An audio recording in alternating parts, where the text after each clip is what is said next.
పూర్ణిమ prints ఆషాఢం sale flat 30 to 60% discount ప్రతి 5,000 రూపాయల కొనుగోలుపై ఒక చీర ఉచితం.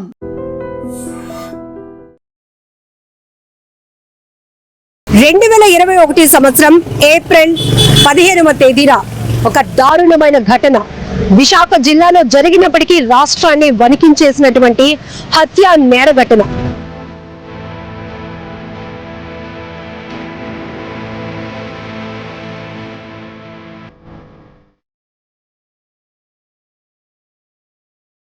అప్పలరాజు అనే ఒక ప్రధాన నిందితుడు ఒక కుటుంబంపై కక్ష కట్టాడు, పగ పెంచుకున్నాడు. ఆ కక్ష సాధింపుతో కత్తిని దూసి ఒకే కుటుంబంలో 6గురిని హతమార్చినటువంటి నేర ఘటన ప్రతి ఒక్కరిని కూడా వణికించేసింది, తీవ్ర భయాందోళనకు గురి చేసింది.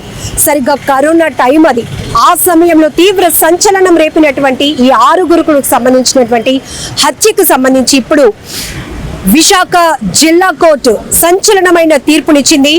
4th ADJ additional district judge ప్రధాన నిందితుడు అప్పలరాజుకు ఉరిశిక్ష విధిస్తూ 10,000 జరిమానా కూడా విధిస్తూ తీర్పు వెల్లడించడంతో ఇప్పుడు ఆ బాధిత కుటుంబ సభ్యులు, ఎందుకంటే ఒకే కుటుంబంలో 6గురిని అత్యంత కిరాతకంగా హత్య చేసిన అప్పలరాజు పేరు చెప్తేనే ప్రతి ఒక్కరు చేదరించుకునే స్థాయిలో ఆయన కక్ష ఉంది. అక్కడ అంత పగ సాధించడానికి, అంత కక్ష సాధించడానికి చిన్న చిన్న కారణాలే, పెద్ద ఏదో ఒక విపత్తు లాంటి సమస్య కూడా కాదు.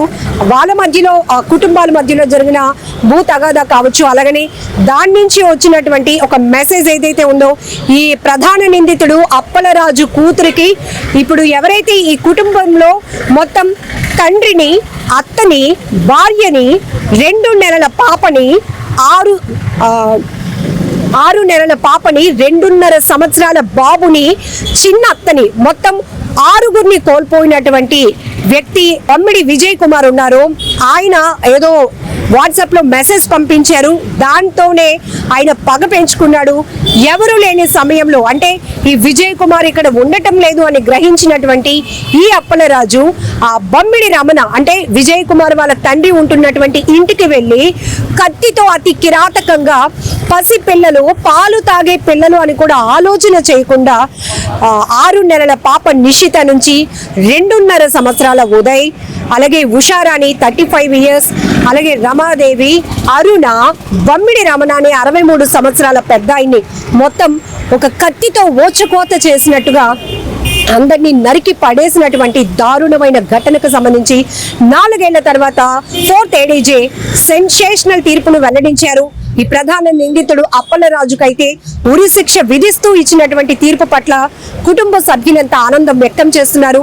అప్పట్లో ప్రభుత్వం నుంచి కొన్ని హామీలు వచ్చినప్పటికీ కూడా నాకు మీరు ఇస్తున్న జాబ్ వద్దు, నా కొడుకు ఉన్న ఒక్క కొడుకుకి మీరు చదివిస్తానని హామీ వద్దు, కానీ ఇంతమందిని కోల్పోయినటువంటి నాకు సరైన న్యాయం సత్వరంగా జరగాలి అనే ఉద్దేశంతో ఆయన హైకోర్టుని అప్రోచ్ అయి ఫైట్ కొనసాగించారు. ఈ రోజు 4 ఏళ్ల తర్వాత సంచలనమైన తీర్పు వెల్లడి కావడంతో ఆ కుటుంబం అంతా ఒక రకంగా ఆనందం వ్యక్తం చేస్తోంది. కానీ 4 ఏళ్ల క్రితం జరిగిన హత్య నేర ఘటనలకు సంబంధించి ఆ దృశ్యాలు మళ్ళీ ఒక్కసారిగా వాళ్ళు గుర్తు చేసుకుంటూ తీవ్ర కన్నీటి పర్యంతమవుతున్న పరిస్థితి కూడా ఉంది. ఒకసారి వీళ్ళతో కూడా మనం మాట్లాడదాం.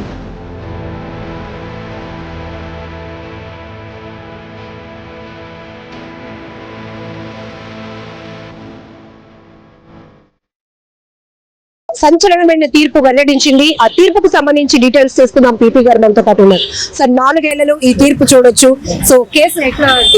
ఇది రేరెస్ట్ ఆఫ్ రేర్ కేసు అని మాకు చట్టంలో ఉందండి. ఆ రేరెస్ట్ ఆఫ్ రేర్ కేసుల్లో దీంట్లో ఒక చిన్నపిల్లలు 2, ఒక సీనియర్ సిటిజన్, తర్వాత ఆ 3 మహిళలు.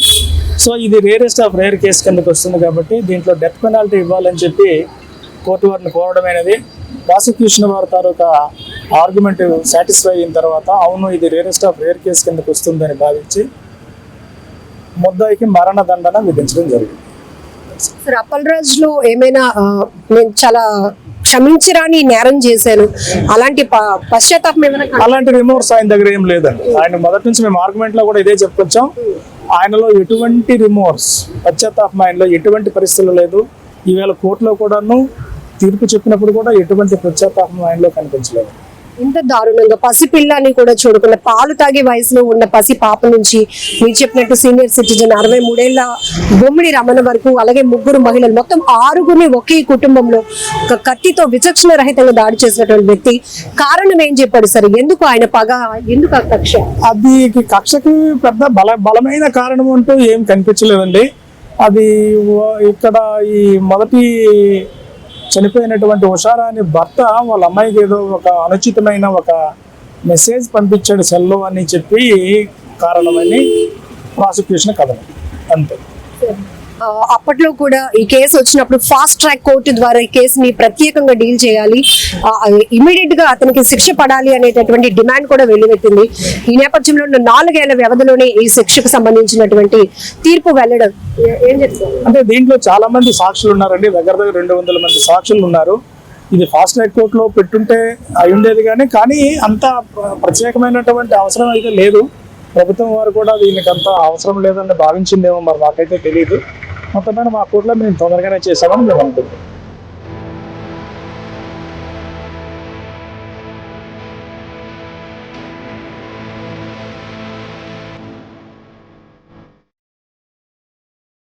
చూసాం ఈ కేసులో మొత్తం మీరు ఎంతమందిని అంటే అంతమందిని కోల్పోయారు. నాన్నను కోల్పోయారు, భార్యను కోల్పోయారు, 2 పసిపిల్లల్ని కోల్పోయారు, అలాగే మీ అత్తగారు, మీ చిన్నత్త. ఈ కేసుకు సంబంధించి ఇప్పుడు కోర్టు ఇచ్చినటువంటి తీర్పు మరణ శిక్ష ఇచ్చారండి. మరణ శిక్ష 10,000 రూపాయలు జరిమానా వేశారండి. మాకు కోర్టులో ఇక్కడ న్యాయం జరిగిందండి. మా పీపీ గారు, ఖజానారావు గారు చాలా బాగా వాదించారు. బాగా వాదించి మాకు న్యాయం చేశారండి. అలాగే పోలీస్ డిపార్ట్మెంట్ వారు కూడా బాగానే సాయం చేశారండి. నాకు ఆ హామీ లేదు, నాకు ఉద్యోగం వద్దు, మా అబ్బాయిని కూడా మీరు చదివించొద్దు, నాకు ఫాస్ట్ ట్రాక్ కోర్టు పెట్టి చేయమని మొత్తం తిరిగాను. ఎక్కడ తిరిగినా కూడా నాకు ఎక్కడ న్యాయం జరగలేదు. నేను స్వహాన వెళ్ళి మా వైజాగ్లో ఎంరావు గారు లాయర్ గారు ఆయన సలహా మేర హైకోర్టుకి వెళ్ళి రిట్ తెచ్చి ఇక్కడ వాడిని మళ్ళీ వాడు రిలీజ్ అయిపోయాడండి. 1.5 ఇయర్కి రిలీజ్ అయ్యాడండి. రిలీజ్ అయిపోయాడండి. నేను హైకోర్టులో రిట్ వేసి వాడి వల్ల మాకు ప్రాణానందం చెప్పి మళ్ళీ వాడిని వెంటనే పంపించి కేసు ఎంచి త్వరగా చేయమని లాస్ట్ December 25th చేయమని హైకోర్టు ఆర్డర్ ఇచ్చిందండి. అంటే కుటుంబంలో 6గురిని కోల్పోయారన్న బాధ ఒకవైపు అయితే, ఇన్ని హత్యలు చేసినటువంటి వ్యక్తి మళ్ళీ మీ కళ్ళెదుటే తిరుగుతూ ఉన్నప్పుడు ఆ పెయిన్ ఎట్లా ఉంటుందో మాకు అర్థమైంది. సో ఆ టైంలో మీకు ఇచ్చినటువంటి ఆఫర్స్ ఏవి వదులుకొని పూర్తిగా మాకు న్యాయం సత్వరంగా జరగాలి అని చెప్పి రిట్ వేసి అక్కడి నుంచి తెచ్చి ఇక్కడ రిట్ వేసిన తర్వాత December 25th అవ్వాలంటే అవ్వలేదండి. మళ్ళీ అంటే సాక్షులు ఎక్కువ ఉండబట్టి టైం తీసుకొని ఇప్పుడు మాకు తీర్పిచ్చారు. అయినా ఈ కేసులోని 2 ప్రధానంగా చెలిపోయిన కనకరాజు గారు, మా మాయ గారు, పరాయి విశ్వనాథ్ అని కేసు అయిన కాడి నుంచి 5 సంవత్సరాల్లోనే ముద్దాయి వాయిదాకు వచ్చాడో లేదో తెలియదు కానీ ప్రతి వాయిదాకి అటెండ్ అయ్యి కేసు గెలిపేందుకు కారణం వీళ్ళిద్దరేనండి.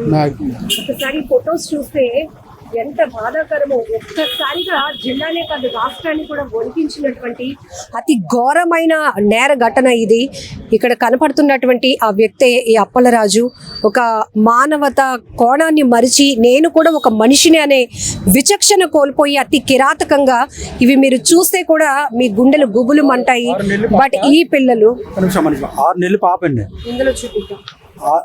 6 నెలలు పాప. ఈ పాపని తల నరికేశాడండి మెడ. ఇక్కడ బొమ్మిడి రమణండి, ఈయన స్నానం చేస్తాడు. ఉదయం డ్యూటీకి వెళ్ళిపోవడానికి స్నానం చేస్తే బాత్రూంలో స్నానం చేస్తుంటే అతను ఫస్ట్ ఏం చేశారంటే ఈ పాప ఫస్ట్ వర్షాన్ని చంపాడండి. ఈవెన్ చంపాడు ఫస్ట్ బయట అదే మెడ చెయ్యి అడ్డు పెడితే బాబాయ్ చంపొద్దు అన్నా సరే బాబాయ్ చంపొద్దు నువ్వు బాబాయ్ అన్నా చేతులు నరికేశాడండి. నరికేసి మెడ నరికేసి ఈవిడ వర్షాన్ని ఫస్ట్ కల్లాపు జల్లడానికి వచ్చిందండి. ఇప్పటికి కూడా వాళ్ళ ఇంటి దగ్గరికి మేము వెళ్తుంటామండి, మోటార్ చేయడానికి, ఇల్లు ఎలా ఉందో చూడడానికి వెళ్తాం. మాది శివాజీపాలెం. వెళ్ళేటప్పుడల్లా అక్కడ అమ్మాయి పట్టుకున్న తెపాలు మాకు గుర్తుకొస్తుందండి. చీపులు కూడా పట్టుకుంటాం, ఎందుకంటే అమ్మాయి ఫస్ట్ పట్టుకుంది చనిపోయేటప్పుడు. అవే పట్టుకొని కల్లాపు జల్లానికి వచ్చినప్పుడు బాబాయ్ చంపొద్దంటే చంపేశారండి. అక్కడి నుంచి లోపలికి వెళ్ళాడండి. లోపలికి వెళ్ళి ఈ పాపని ప్యాక్ కోసారండి. 6 నెలలు పాపని ప్యాక్ కోసారండి. అక్కడి నుంచి ఆడు ఊరుకోకుండా లోపలికి వెళ్ళి ఇక్కడ బెడ్రూమ్లో రమాదేవి ఉందండి. ఈవిడండి రమాదేవి బాబు, 2 సంవత్సరాల బాబు రమాదేవి. ఈ రమాదేవి ఏమొచ్చి ఆ బెడ్రూమ్లో ఉంటే ఇది కత్తి పట్టుకెళ్ళి రమాదేవి అనే ఆవిడకి పేగులు మొత్తం తీశారండి. ఇగో పేగులు నేను చూసాను వాళ్ళు తీసేసి ఈ బాబుని కూడా నరికేశాడండి. నరికేసి అక్కడి నుంచి బాత్రూంలోకి మా బావ ఈ బొమ్మిడి రావణ స్నానం చేస్తున్నాడండి. బట్టలు లేవు ఆయన మీద. ఆ రోజు మీరు వెళ్ళాం, మీరు కూడా వచ్చారు, అందరూ మీడియా వాళ్ళు కూడా చూశారు. ఆయన ఉంటే బట్టలు ఆయన స్నానం చేస్తుంటే ఈ అరుణ ఆవిడ అన్నయ్య రక్షించండి అని చెప్పి పరిగెట్టిందండి. అవతల గోడ ఉందండి, గోడ లేకపోతే ఈవిడ కొద్దిగా సేవ్ అవనండి అంటే మేము అనుకుంటాం. అలాగని అక్కడ గోడ అది లేదు, బయటకు వెళ్ళడానికి ఛాన్స్ లేదు. వెంటనే మా బాబు తలుపు కొడితే తలుపు డోర్ తీసాడండి.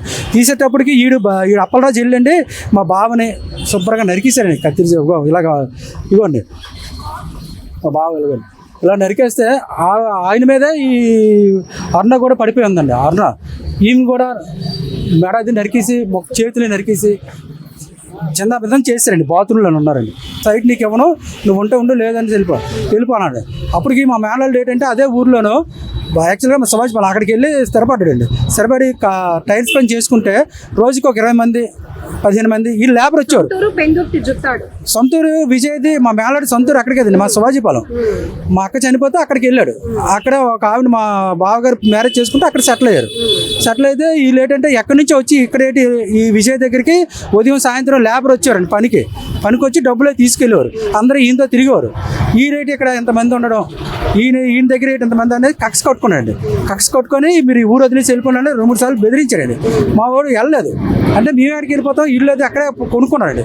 కొనుక్కొని స్థానికంగా ఉన్నారు. ఉన్నప్పటికీ నీకు లాభం లేదని చెప్పి రేట్ చేశారంటే ఆ అమ్మాయి మెసేజ్ అయితే ఆడే పంపించారు. అంటే అన్నీ ఫేక్ అండి అన్నీ పంపించి రేప్ చేయని చెప్పి కూడా అరెస్ట్ చేయించారండి. ఆ వేదిక కోర్టు కూడా ఇక్కడికి వచ్చి ఏమీ లేదు, ఆ కేసు కూడా ఏమీ లేదు. చేసి వాడు అలా కక్ష కట్టుకొని చంపుతానని చెప్తే వీళ్ళు మేము పంపించాను విజయవాడ. పంపించేస్తే ఈ పెళ్లి కార్డులని పంచడానికని వీళ్ళ పాపకి పెళ్ళి అండి. వీళ్ళ పాపకి పెళ్ళి అని చెప్పేసి వీళ్ళంతా వచ్చారండి. వీళ్ళంతా వచ్చిన తర్వాత నైట్ పడుకున్నారండి. నైట్ పడుకునేటప్పుడు కూడా ఆడు మా దుర్గాప్రసాద్ అని మా మేనల్లుడికి ఫోన్ చేశాడండి. అప్పలరాజు మిస్డ్ కాల్ ఇచ్చి వదిలేశాడు. మళ్ళీ మా మేనల్లుడు విజయ్ దుర్గాప్రసాద్ చేస్తే వాడు ఫోన్ తీయలేదు. అప్పటికి మా విజయాలతో చెప్పాడట, వాడు ఫోన్ చేశాడు ఎలాగ అనియా బతిన అప్పలరాజు అంటే వీళ్ళు పెద్దగా తీసుకోలేదు ఆ విషయాలుగా. సీరియస్ చేస్తాను తెల్లవారు లేచి వాళ్ళు ఎప్పుడు లేస్తారని. ఇప్పుడు ఇదివరకే ముందు చెప్పాను కదండి, కల్లాపు చల్లడానికని మా మేనగోళ్ళు మా కూతురు అదే మా వదిన గారు అమ్మాయి బయటకు వచ్చింది. రాగాలి హుషారాలి మా వదిన గారు అమ్మాయి. ఆ అమ్మాయి రాగాలి కల్లాపు జల్లి చెప్పాను కదండి. ఇప్పుడు అక్కడ చీపురు తెప్పలు కూడా అక్కడ ఉంది. అది జల్లుతప్పుడు బాబాయ్ నువ్వు తంపొద్దు బాబాయ్ అని చెప్పి దండం పెడితే చేతులు నరికేశారండి, ఎగిరిపోయాడు. అక్కడ నరికేసి ఇక్కడ ఉండమని నరికేశాడు. అక్కడ నుంచి ఇంకా లిక్ష దగ్గరికి ఇంకా లోపలికి వెళ్ళి అందరినీ చనిస్తారు. అందరితో దారుణం అండి.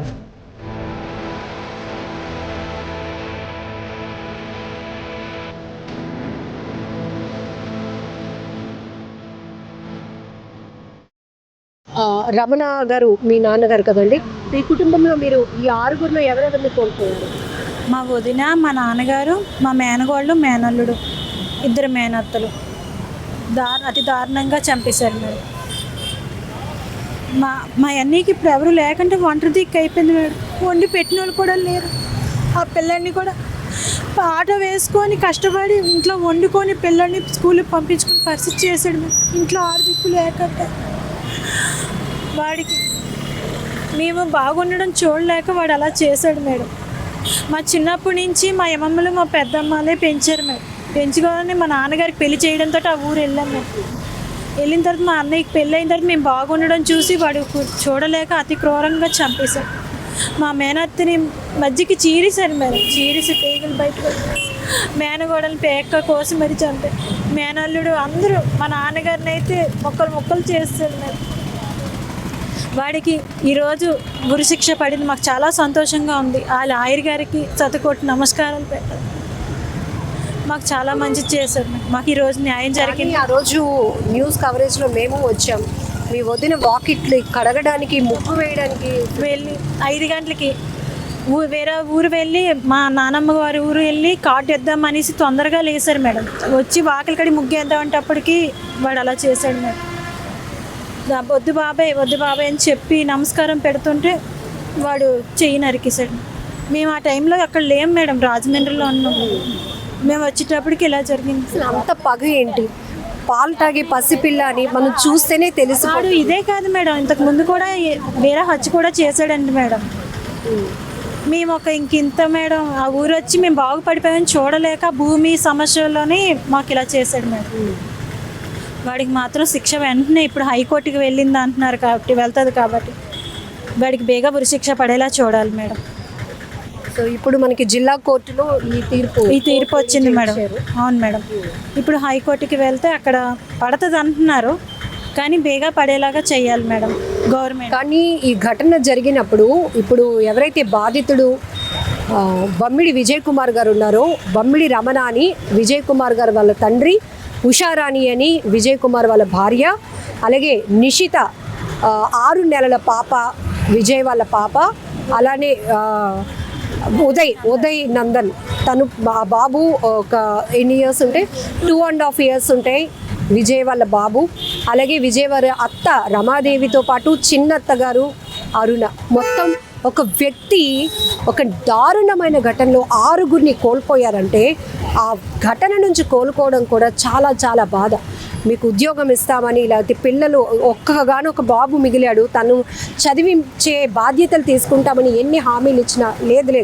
ఇవన్నీ నాకు కంటి తుడుపు చర్యలు మాత్రమే. కానీ నాకు నిజమైన న్యాయం జరగాలి అంటే ఎవరైతే ఇంత హత్యా నేరానికి పాల్పడి 6గురిని పొట్టను పెట్టుకున్నాడో, కత్తితో విచక్షణగా దాడి చేసిన వాడిని ఇమ్మీడియట్గా ఉరి తీయాలి అనేదే అతను 4 ఏళ్ల నుంచి ప్రధానమైన డిమాండ్గా కొనసాగిస్తూ ఈరోజు హైకోర్టుని అప్రోచ్ అయ్యి కూడా బెయిల్ పైన 1.5 సంవత్సరాలకే అతను బెయిల్ పై వచ్చి బయట తిరుగుతున్నాడు అప్పలరాజు. ఆ విషయాన్ని జీర్ణించుకోలేని వీళ్ళు మాకు ఎలాంటి సహకారాలు వద్దు కానీ వాడికి మాత్రం ఉరిశిక్ష వేయండి అంటూ ఫైట్ చేస్తూ వచ్చారు. ఈరోజు 4th ADJ విశాఖ జిల్లా కోర్టు నుంచి అయితే సంచలనమైన తీర్పు వెల్లడైంది. అప్పలరాజుకి ఉరిశిక్ష విధిస్తూ వచ్చినటువంటి తీర్పు పట్ల కుటుంబ సభ్యులు ఆనందం వ్యక్తం చేస్తున్నారు. మీరు ఆ రోజు ఒక్క బాబు మాత్రం మీతో ఉండిపోయాడు కదా, ఆ రోజు ఏం జరిగిందమ్మా? ఆ రోజు మేము వెళ్ళవలసిందండి వాళ్ళతో పాటు. కానీ ఆ రోజు మా ఆయన గారు ఉదయం నేను దింపుతాను, సింహాచలం వెళ్తాను, నిన్ను దింపుతాను, అక్కడ దింపేసి నేను వెళ్తాను అన్నగానే నేను ఉండిపోయానండి. నేను ఉండిపోయానని తను ఉండిపోయాడు, అబ్బాయి ఉండిపోయాడు. లక్ష్మీ అమ్మ తెల్లవారు వస్తుందిగా తాత తీసుకొస్తారు, వాళ్ళతో నేను వస్తాను అమ్మ అనేసి ఆటో ఎక్కినోడు దిగిపోయాడు తను కూడా. అలా ఉండిపోవడం వల్ల తెల్లవారు వెళ్దామని బయలుదేరాం. తెల్లవారు 5 గంటలు వేసి బయలుదేరి వస్తున్నప్పటికీ మాకు ఇలాగ న్యూస్ తెలిసిందండి. సో ఆ క్షణం ఉదయం సింహాచలం వెళ్దాము ఆ కారణం వల్ల మీరుండిపోయారు. మీతో పాటు ఉషారాని వాళ్ళ బాబును కూడా ఉంచేసింది కాబట్టి వాడైనా ఉన్నాడు. లేదంటే ఆ బాబు కూడా ఆడికి దక్కపోను. ఆ మెయిన్ కారణం ఏంటంటే ఆ ఊరు వెళ్ళి విజయ్ కిరణ్ హోదాగా బతకడం, స్థలం కొనుక్కొని ఇల్లు కట్టుకొని ఒక హోదాగా బతికాడు. అక్కడ ఒక హోదాగా ఉండడం చూడలేక ఆ ఇల్లుని కూడా అడిగాడంట. 3 లక్షలు ఇస్తాను ఇల్లు ఇచ్చి నాకు, లేదంటే నేను ఊర్లో ఉంచుకుని చేస్తాను అని ఏటేటో చెప్పాడంట. అలాగే చేశాడు. లాస్ట్కి ఆ ఊరు వదిలి చెలిపెట్టేట్టే చేశాడు. ఆ కుటుంబమే లేకుండా చేశాడు. ఆ రోజు మీరు వెళ్ళారు కదా, అక్కడ పరిస్థితి అలా దారుణం అంటే దారుణం. ఎక్కడ అంత దారుణం, సినిమాలో కూడా అంత దారుణంగా జరగదేమో అంత దారుణంగా చేశాడనమాట. ఇప్పటికీ వెళ్తూ ఉంటాం అలాగా, ఒక ఇంటికి వెళ్ళి చూసుకొని చూస్తే మనుషులు కనబడతారు. ఇల్లు చూస్తే ఆడో తప్ప చేయగలిగిందే. ఇప్పటికైనా కాకపోతే లేటుగా వచ్చిన తీర్పు లాయర్ గారికి, జడ్జి గారికి మా కృతజ్ఞత చెప్పుకున్న మంచి తీర్పు ఇచ్చినందుకు. ఇందులో 6 నెలల పాప, 2.5 సంవత్సరాల బాబు. అసలు ఆ రోజు ఆ సిచ్యువేషన్ చూస్తే మర్చిపోలే. ముందు రోజు మా ఇంటికి వచ్చారు. అసలు ఎంత మర్చిపోలేకపోతున్నాం అండి ఆ రోజు అయితే.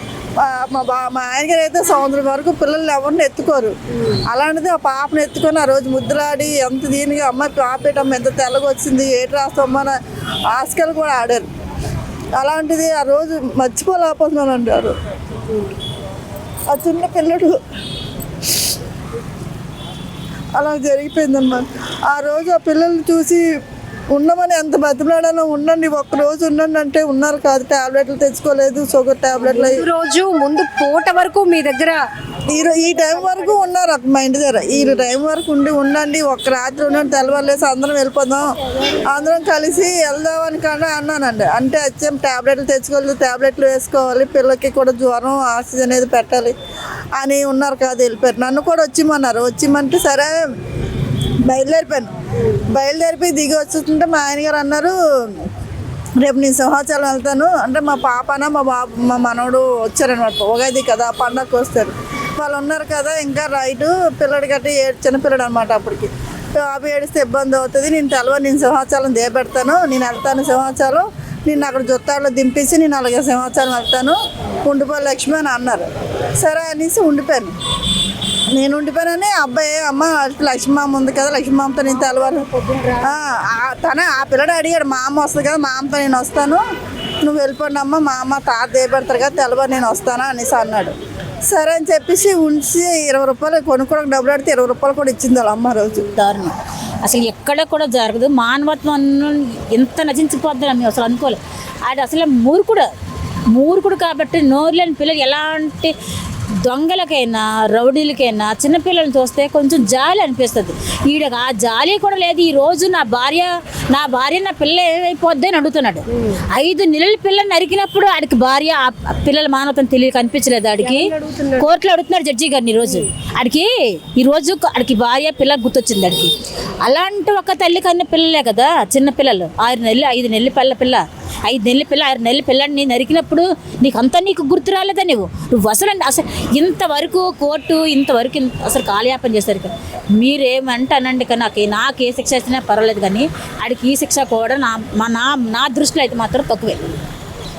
ఆడికి ఉరి శిక్ష అనేది కూడా తక్కువ. నేనే చెప్తున్నానండి, ఉరి శిక్ష అనేది చాలా తక్కువ, చాలా చిన్న శిక్ష. ఆడికి బాబాయ్ అని చెయ్యి పెట్టి దండం పెట్టిన పిల్లని చెయ్యి నరికాడు. ఆ చెయ్యి అక్కడికి వెళ్ళి పడింది, అక్కడికి వెళ్ళి నరికి పడేశాడు. ఆ నరికి పడేయడంతో మేము ఎలా పోల్చుకున్నాం తెలుసా? ఆ పిల్లకి కాళ్ళు యాక్సిడెంట్ అయ్యింది అమ్మాయికి 1 సంవత్సరం కిందట. అప్పటికి ఉషాకర్ ఆ 2 ఏళ్ళు ఆటోలోని పడిపోయి కట్ అయిపోయన్నమాట. ఆ వేలుని చూసి గుర్తుపెట్టుకున్నాం మేము. 1 కోటి రూపాయలు ఇస్తాను దాన్ని వదిలేయండి, 1 కోటి రూపాయలు కోర్టుకి స్టేషన్ కడతానన్నాడు పోలీసులకి. ఓపెన్ గా చెప్పిన స్టేట్మెంట్కి కూడా వాళ్ళు భయపడకంట కోర్టు వదిలేసింది. వాళ్ళప్పుడు వదిలేస్తే మళ్ళీ హైకోర్టుకి వెళ్ళి పెళ్లి చేసుకొని మేము చేసుకుంటే మళ్ళీ అప్పుడు జైల్లో పెట్టారు. బాడీలు ఉంటుండగా మీ ఫ్యామిలీని చంపేశాను రా. మాకు ఫస్ట్ ఫోన్ మాకే వచ్చింది. వాళ్ళు చంపిన తర్వాత 6:20 అయింది కరెక్ట్గా మాకు ఫోన్ వచ్చినప్పటికీ. వీళ్ళిద్దరు భార్యాభర్తలు ఇద్దరు సింహాచలం వెళ్ళిపోవడానికి సింహాచలం వెళ్ళి ఆ పిల్లల్ని ఎక్కించుకున్నారు మధ్యలో. ఆ అబ్బాయి రాత్రి మా ఇంట్లో పడుకుండిపోయాడు అనమాట. నేను వెళ్ళను అనుకోని ఉండిపోవడం వల్ల ఆడు బ్రతికాడు అక్కడ. వీళ్ళిద్దరు ఎంతమంది తెలిసి చనిపోవాల్సిందే. మాకు ఆ ఫోన్ కానీ రాకపోతే వీళ్ళు వెళ్ళిపోతారు ఆ ఇంటికి. మాకు మధ్యలో ఆ ఫోన్ ఫస్ట్ మా అబ్బాయికి వచ్చిందనమాట. అరే మా అబ్బాయి లెగిసి సెట్ వేసుకున్నాడు, వాళ్ళు వెళ్ళిపోవడం ఇంటికి. అప్పలరాజు నుంచో ఎక్కడి నుండి వచ్చింది. మొత్తానికి ఎవరో ఫోన్ చేశారు, అరే మీ ఫ్యామిలీని అందరిని చంపేశాడు రా అప్పలరాజు కూడా అని అంటే, అలాగరా ఏం మాట్లాడంటావు? లేదా సరే ఫోన్ ఆడు ఫోన్ చేస్తాను, ఆడి దగ్గర ఫోన్ తీసుకున్నారే వినయ్ నిజమే చంపిస్తాను రా, నిజంగా చంపిస్తాను రా మీ వాళ్ళందరినీ అని క్లియర్గా చెప్పాడు. అప్పుడు చెప్పడంతో మా అబ్బాయి అన్నాడు, అమ్మ ఉషాలను చంపిస్తానంట అమ్మ అప్పలరాజు గారు. కానీ అమ్మ మేమైతే అక్కడికి వెళ్ళేంత వరకు నాకు ఇంకా గుండెల్లో చెప్తుంది ఏంటంటే, అమ్మ ఎక్కడో ఉన్నారు పుత్తినే ఎక్కడ పారిపోయారేమో, ఎవరైనా ఒకళ్ళు చంపుతారు వాళ్ళు పారిపోయారేమో, ఇంకా మిగతా అందరూ ఎవరో ఒకరైనా ఉంటారు కదా, ఎవరో ఒకళ్ళు పారిపోయారు ఉంటారు, ఎవరో ఒకళ్ళు చంపిస్తూ ఉంటాడు, అయితే వర్షం చంపిస్తాడు కదా, అయితే మిగతా వాళ్ళందరూ పారిపోయారేమో అన్న దృష్టితోటే వెళ్ళాం. అక్కడికి వెళ్ళేటప్పటికి ఇంకా అంత దూరం అంతా మా తమ్ముడు పరిగెట్టుకుని వచ్చి మొత్తం అందరినీ చంపిస్తాడు అన్నాను.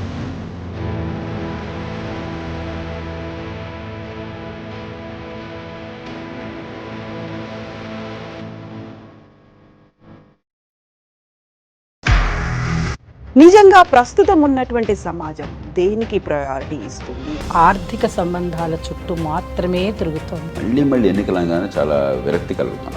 మంచి అనిపిస్తుంది కదా, లేడీస్ కూడా ఛాలెంజింగ్ జాబ్స్ చేసినప్పుడు చాలా బాగుంటది. ట్రాఫిక్ అసిస్టెంట్స్ గా నియమించిన ట్రాన్స్జెండర్స్ అందరితో సాల్యూట్ చేయించుకుంటున్నారు. ఫుడ్ డెలివరీ ఇవ్వటానికి వెళ్ళినటువంటి డెలివరీ బాయ్ అనిల్ పై కళ్ళ ముందు